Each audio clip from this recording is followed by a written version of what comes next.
సుదీర్ఘ నిరీక్షణ తర్వాత జనసేనకు ఛాన్స్ ఇచ్చారు ఏపీ ప్రజలు.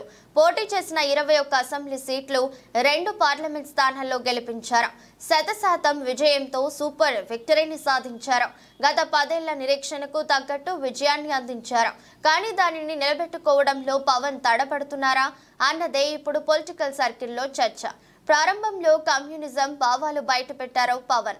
తరువాత సెక్యులరిస్టుగా కనిపించారు. ఇప్పుడు సనాతన ధర్మం అంటూ కాషాయం వైపు అడుగులు వేస్తున్నారు. దీంతో పవన్ ఎటు వెళ్తున్నారన్న చర్చ జనసేనలో ప్రారంభమైంది. జనసేన అధినేత పవన్ కళ్యాణ్ పొలిటికల్ ఇప్పుడు రూట్ మార్చినట్లు కనపడుతుంది. నిన్న మొన్నటి వరకు ఒక రాజకీయ పంథాను ఎంచుకున్న పవన్ కళ్యాణ్ తాజాగా సరికొత్త పంథాలో దూసుకెళ్లాలనుకుంటున్నారు. తిరుమల లడ్డు కల్తీ వ్యవహారంలో పవన్ ఆలోచనలో పెద్ద మార్పే వచ్చింది. తిరుమల లడ్డు కల్తీ అంశం పవన్ ను మానసికంగా బాగా కలిచివేసినట్లు ఉంది. దీంతో ఆయన ఏకంగా సనాతన ధర్మం పరిరక్షణ అనే సరికొత్త ఎజెండాను ఎంచుకున్నట్లు కనపడుతుంది. సనాతన ధర్మం పరిరక్షణ కోసం తాను ఏ త్యాగానికైనా సిద్ధమని పవన్ ప్రకటించడం ఇందులో భాగంగానే కనపడుతుంది. జనసేన పార్టీ పెట్టిన దాదాపు దశాబ్ద కాలం తర్వాత పవన్ కళ్యాణ్ రాజకీయంగా మొన్నటి ఎన్నికల్లో భారీ విజయాన్ని సాధించారు. ఏకంగా 21 సీట్లలో పోటీకి దిగి అన్ని స్థానాల్లో భారీ మెజారిటీతో జనసేన అభ్యర్థులు గెలుపొందారు. 100కు 100% సక్సెస్ రేటుతో ఎన్నికల్లో విజయం సాధించడం పవన్ కళ్యాణ్తో ఆత్మవిశ్వాసాన్ని పెంచాయి. దీంతో రాజకీయంగా మరింత బలోపేతం కావాలనే లక్ష్యంతో ఇక ముందు పనిచేయాలనే ధోరణితో పవన్ పనిచేస్తున్నట్లు కనపడుతుంది. అందులో భాగంగా తాజాగా సనాతన ధర్మం పరిరక్షణ నినాదం ఎత్తుకున్నట్లుగా కనపడుతుంది. మొన్నటి ఎన్నికల వరకు పవన్ కళ్యాణ్ ను ఒక సినిమా హీరోగా, అందులోనూ ఓ సామాజిక వర్గానికి ప్రతినిధిగా పవన్ ను ఏపీ ప్రజలు చూశారు. మొన్నటి ఎన్నికల్లో ఈ కుల సమీకరణాలతో ఎన్నికలకు కూటమి వెళ్లింది అనడంలో ఎలాంటి సందేహం లేదు.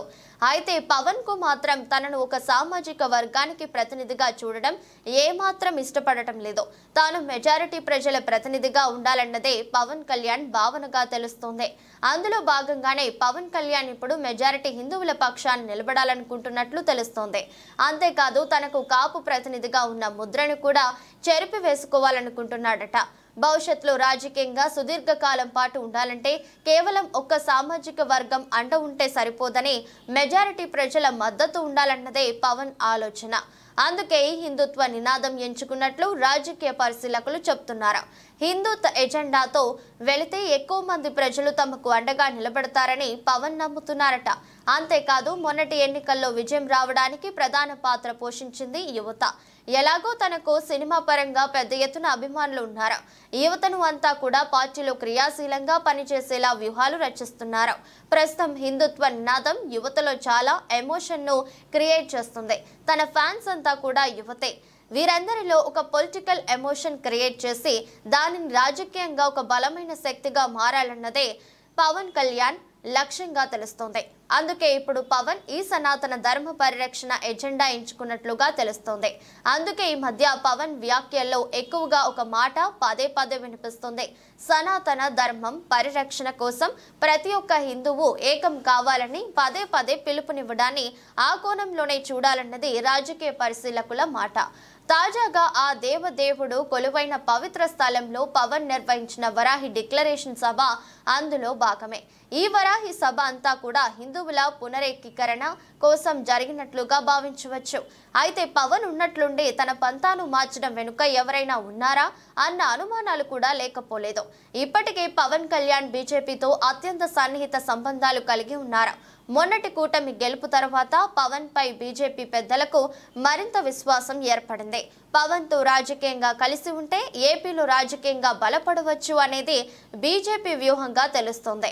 అందుకే తమ మూల సిద్ధాంతమైన హిందుత్వ వైపు పవన్ ను బీజేపీ డ్రైవ్ చేస్తున్నట్లుగా తెలుస్తుంది.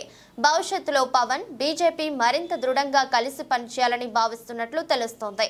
ప్రస్తుతానికి కూటమిలో టీడీపీ ఉన్న గత అనుభవాల దృష్ట్యా బీజేపీ పెద్దలు ప్రత్యామ్నాయ ఆలోచనల్లో కూడా ఉన్నట్లు తెలుస్తోంది. ఏదేని పరిస్థితుల్లో టీడీపీ కూటమి నుంచి వెళ్లిన జనసేన బీజేపీ రెండు కలిసి ఏపీలో బలమైన రాజకీయ శక్తిగా తయారు కావడానికి సిద్ధపడుతున్నట్లు తెలుస్తోంది. అందులో భాగంగానే పవన్ ఇప్పుడు ఈ సనాతన ధర్మ పరిరక్షణ నినాదం ఎంచుకున్నారా అన్న చర్చ నడుస్తోంది.